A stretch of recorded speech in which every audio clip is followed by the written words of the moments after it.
Ciao, tifoso bianconero, muito bentornati ao Finestra Bianconera, o canal que fala da Juventus de Turim no Brasil. Sim, existe um canal que fala da Juventus de Turim no Brasil. Se você não conhece, está conhecendo pela primeira vez, seja muito bem-vindo a esse canal bianconero. E claro, se você for torcedor rival, é bem-vindo do mesmo jeito, desde que haja o respeito. Vamos falar aqui dos protestos da organizada, coloquei entre aspas, tá? Vocês já vão entender o porquê. Queria começar o vídeo hoje, dia 4 de abril, primeiro mandando um abraço para o meu amigo Carlos Boareto, lá de Atibaia. Boareto, você é um campeão. Dai, Boareto, força, força, amigo meu, você é um grande campeão. Vida que segue, força. E um grande parabéns aniversariante do dia. Hoje não é nenhum jogador, mas ficou um pouco famosinho aqui no canal há uns meses atrás. Um grande abraço, muitas felicidades para o meu amigo Costabile, o Costa. Que homem, senhores, que homem, né? Que careca. Esse cara aí foi lá no meio dos napolitanos, cantou, encarou eles no gogó. Parabéns, Costa, muita saúde e felicidade. E eu sei que você vai ver o vídeo, então já deixa aquele like. E você que não é o Costa também, deixa o like, porque o Finestra Bianconera sempre fala de assuntos ligados à nossa grande paixão que é a Juventus. E eu começo o vídeo falando o seguinte. Primeiro que eu sei que vocês gostam muito que eu fale de mercado. No último vídeo eu falei que o mercado está interrompido, entre aspas, né? Não por questão da janela, isso é óbvio, mas negociações de renovação ou dispensas nesse momento, porque o trabalho do Giuntoli está sendo analisado com muita cautela. E eu não posso dizer para vocês que o Giuntoli vai ficar na Juventus, mesmo se a Juventus conseguir a vaga na Champions, né? E isso não quer dizer que a Juventus não vai se mexer no mercado. Como eu disse, tudo depende da posição final do clube na reta final, tá bom? Então, eu não gosto de falar em mercado, mas anotem o que eu vou dizer agora, peguem essa parte que eu vou falar, guardem essa parte e levem aí para o final da temporada. No fim da temporada, quando acabar o campeonato, na última rodada, independente de qual seja o destino da Juventus, eu vou retomar nesse assunto do mercado e vocês vão entender o porquê que eu não gosto de falar de mercado. Eu já falei alguns meses atrás, porque às vezes você dá uma informação, uma notícia, e aí a coisa não acontece, porque é normal no mercado, as coisas nem sempre vão ter um final feliz, por N motivos. Não quer dizer que o diretor é incompetente, não quer dizer que o clube não foi atuante. Muitas vezes o jogador quer ir e depois desiste e vice-versa. E eu estou falando de um modo geral, não estou falando da Juventus, tá? Estou falando de todos os clubes do mundo, da Europa, do Brasil, da América. Mercado é muito complicado. Então, quando a gente joga uma notícia, a gente tem que tomar muito cuidado com o que a gente fala, porque cria-se uma expectativa, depois a coisa não acontece, e aí os jornalistas, muitos passam por mentirosos e muitos não são mentirosos. O Romano, por exemplo, o Fabrício Romano é um cara sério. Eu não sou jornalista, mas eu não sou mentiroso. Então, esse é um ponto importante. Lá na frente, vocês vão entender por que eu estou falando isso. E eu coloquei aí na capa do vídeo, mudando agora totalmente de assunto, eu coloquei na capa do vídeo a faixa de protesto com alguns torcedores da organizada da Juventus. Só para esclarecer, não existe torcida organizada, tá? Pelo menos é diferente do que acontece no Brasil. A organizada tem lá uma sede, tem a carteirinha, tem a identificação, tem a camisa própria da torcida. Ali são grupos organizados. Por exemplo, eu posso assistir um jogo da Juventus junto com eles, eu não preciso de carteirinha, eu não preciso ter nenhum tipo de uniforme, eu posso ir com a camisa da Juventus, eu posso ir de paletó, colocar só um cachecol, basta eu cantar as mesmas músicas que eles, que eu estarei fazendo parte de grupo organizado. Entendeu? É diferente a questão. Mas a gente trata como organizadas, que é para vocês entenderem melhor. E aí, 8 integrantes que não se identificaram, cobriram lá um pouco o rosto, colocaram uma faixa, tá aí na capa do vídeo, contra o André Agnelli, resumindo, dizendo aí que o André Agnelli tem que ficar longe da Juventus, né?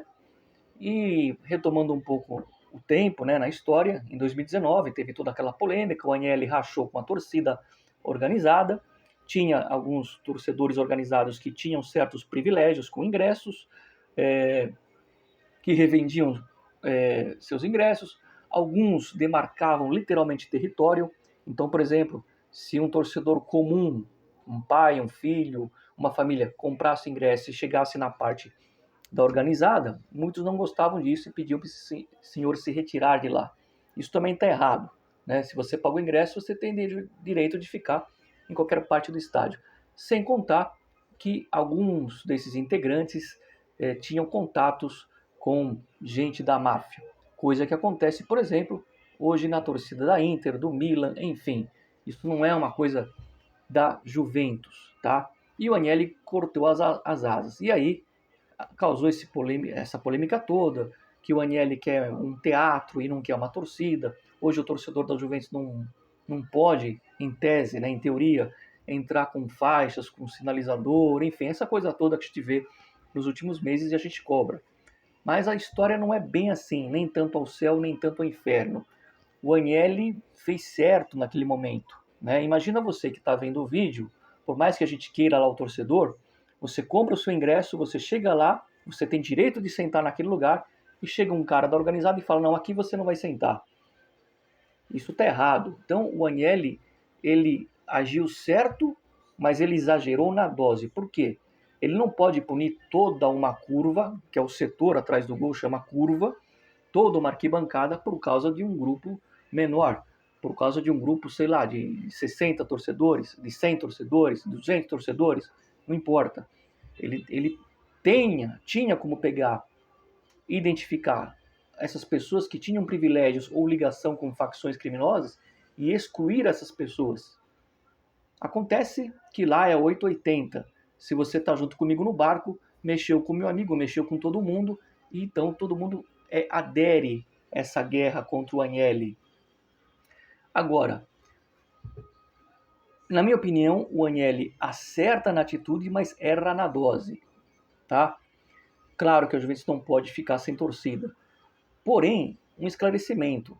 Não é que o torcedor não pode entrar, não é que o torcedor não pode levar as bandeiras. Tanto que a gente viu no finalzinho do ano passado, né, na reta final, depois que a Juventus conseguiu o título, e também em algumas partidas no início do Thiago Motta, a gente viu lá bandeirões, a gente viu o pessoal gritando, cantando. Então não é bem assim. O que existe é um pouco de, não de má vontade, mas é aquela coisa de comprar mesmo a guerra, entre aspas, né? De comprar essa queda de braço com o Agnelli e com a diretoria da Juventus, que não voltou atrás nessa decisão do Agnelli. Então, eu, Mário, tô legal, mas o meu amigo lá que não pode mais entrar, então o que eu vou fazer? Eu vou ser solidário ao meu amigo e vou protestar contra a diretoria. É um gesto bonito, mas quem perde com isso é a Juventus. Então, só para ficar bem claro, o Agnelli, na minha opinião, acertou em punir, mas ele errou na dose, não podia punir todo mundo. Tinha que identificar, punir só, né, quem merecia ser punido. E aí, cada um é livre para ir lá apoiar o time ou não, ou ficar solidário com quem fosse. A partir do momento que foi uma coisa geral, todo mundo abraçou, logicamente, aqueles que foram punidos e ficaram contra o AA. Essa é uma opinião que eu queria dar sobre esse protesto feito ali, porque esses rumores da volta do Agnelli cada vez mais ganham força, mas eu repito, isso pode acontecer, mas não deve acontecer em 3, 4 anos. Daqui 3, 4 anos, sim, poderemos ter o retorno do AA. Poderemos ter. É fato que ele, Agnelli, reúne aí, tenta aí se cercar de pessoas que têm ações, de pessoas que têm poder, para voltar à presidência da Juventus. E ele quer muito isso. Mas isso ainda vai levar um bom tempo, tá bom? Então eu queria deixar bem claro isso e dizer para vocês o seguinte: qual é a opinião da maioria dos torcedores na Itália? A maioria dos torcedores estão do lado do Agnelli. E tem muitos torcedores que frequentam o grupo dos ultras que fica dividido, que vem a público e diz que tá com os ultras, mas no fundo, tá com o Agnelli. Por quê? Porque eu duvido que eles estejam satisfeitos com a Juventus falando de resultado de campo nos últimos 4 anos. Desde a saída do AA, né? Lembrando que ele teve o dedo dele ali na questão da plusvalência, que aquilo foi uma sacanagem que fizeram com a Juventus, não era crime, a plusvalência não é crime, não é um reato, todos os clubes fazem e é normal, não existe um valor de mercado que você pode interferir entre dois clubes. Claro que para a Juventus, né, todo mundo procura pelo em ovo, por estar cotada na bolsa, etc, etc, etc. O Agnelli deveria ter tomado cuidado com isso e evitado. Mas o que não justifica é sempre essa perseguição com a gente, tá? Então, ele teve lá os seus erros, teve lá a sua culpa, tanto na maneira de negociar com a torcida, como nessas questões que condenaram a Juventus, mas a fato também é que ruim com ele, pior sem ele. A gente nunca passou tanto vexame dentro de campo como nos últimos 4 anos. Nunca. E fala um aqui que tem 50 anos e há 41, 42 acompanha a Juventus. Então a gente põe numa balança. Eu gostaria muito da volta do Agnelli. Mário. Mas, se não for ele, que seja outro que goste da Juventus, que tenha ligação histórica com a Juventus e que entenda de futebol. Lembrando que o Agnelli, ele tem a paixão pelo futebol, mas ele não é um grande entendedor de futebol. O que aconteceu é que ele se cercou de pessoas que entendem de futebol, como, por exemplo, o Nedved. Tá bom? Por isso que deu muito certo também na primeira parte, né? E só para recapitular, não foi o Agnelli que fez o estádio. Se não fosse a tríade, se não fosse o Bétega, o Guiraldo, se não fosse o Modi, o estádio não saía do papel, o projeto apenas foi entregue na gestão do Agnelli. Mas com tudo isso, eu prefiro o AA de volta do que essas vergonhas que a gente viu esse ano, que são estratosféricas, tá?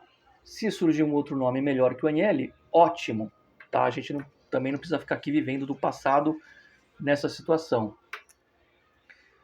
Falando do jogo, aliás, eu vi alguns portais dizendo que os jogadores da Juventus aceitaram lá a janta do tudo. Aliás, fazer uma correção. Eu estava revendo o meu vídeo, às vezes eu deixo passar alguma coisa, apesar que isso aqui não é irrelevante, tá? Eu falei do restaurante que eles foram jantar, que era na rua Galeano Ferraris, não é Galeano, tá? É Galileu Ferraris. É que, não sei porque o Galeano era aquele ex-jogador do Palmeiras, não sei porque que me veio o Galeano na cabeça. E aí eu vejo muitos jornais, eu vi um portal hoje dizendo que os jogadores se unem unidos pela Champions e vão todo mundo almoçar para fazer um pacto, para fazer uma demonstração de união em torno de um objetivo. Isso é tudo bobagem, tá? Isso é tudo mentira. Aqui a gente fala as coisas como elas são. Vamos fazer um exercício aqui. Faz de conta que nós estamos numa empresa. Lembra que antigamente tinha dinâmica de grupo? Você não conhece ninguém na empresa. Seus amiguinhos ali, você é um chefe. Aí você faz uma ação para interagir com eles, para conhecê-los melhor. Você não fala de negócios. Então, é que nem você fazer um churrasco com os amigos, você não vai ficar falando de futebol no churrasco. Então não existe pacto, não existe palavra de união, vamos jogar pelo Tudor para fazer levar o time para a Champions. Isso é tudo bobagem. O que existe ali foi uma ação do Tudor, que eu gostei muito, para descontrair o grupo, para as pessoas se conhecerem melhor, os jogadores, e ele e os jogadores. Foi isso, nada além disso. Né? Devem ter falado de um monte de assunto lá, devem ter falado talvez de futebol, mas futebol, por que não, brasiliano? De repente estão lá falando do Neymar, que não joga, de repente estão falando do Messi, que voltou a jogar, né? Enfim, não caiam nessas notícias plantadas de que o grupo se uniu em torno do Tudor e um objetivo. Conversa, tá? Conversa para boi dormir. Falando nisso, a boa notícia é a volta do Gambiaço, como eu coloquei aí na capa. Gambiaço está 100% recuperado. Se a gente perde o Gatti, pelo menos o Gambiaço estará 100% para essa partida. E quem sabe com a chegada do Tudor, né, o Gambiaço não centre mais a cabeça de novo no jogo e seja aquele Gambiaço da época da Eurocopa, que levou ele para a seleção italiana, que estava voando, né? Essa injeção de ânimo do Tudor, de repente, pode fazer com que o Gambiaço possa jogar muito bem, não só domingo, que é uma partida muito importante, não é uma partida decisiva, atenção, o campeonato não acaba domingo, mas é uma partida muito importante essa diante do time do Coliseu. A partida acontece às 15 para as 4, se eu não estiver enganado, horário de Brasília, e é óbvio que a gente volta para falar depois do jogo sobre essa partida. Eu espero que com uma vitória. Amanhã, sábado, provavelmente sim, teremos mais Finestra Bianconeira, mas eu vou pedir para você, além de ativar o nosso sino, se inscrever aí, tá bom? E aí fica mais fácil para vocês não perderem esse encontro comigo. Que coisa bacana, né? Encontro entre eu e você, você e eu. Amanhã é sábado, é dia de pizza, é véspera do jogo e eu estou ansioso para ver o que o Tudor vai falar na coletiva. Até amanhã, meus amigos, até domani. Um grande abraço de novo ao Costabile e a a todo o Ceará, norte do Brasil, que está indo aí a audiência do Finestra também. Sempre Forza Juve, fino alla fine e ci vediamo ragazzi. Boa sexta-feira a todos. Só para encerrar, se for dirigir, não bebam. Valeu?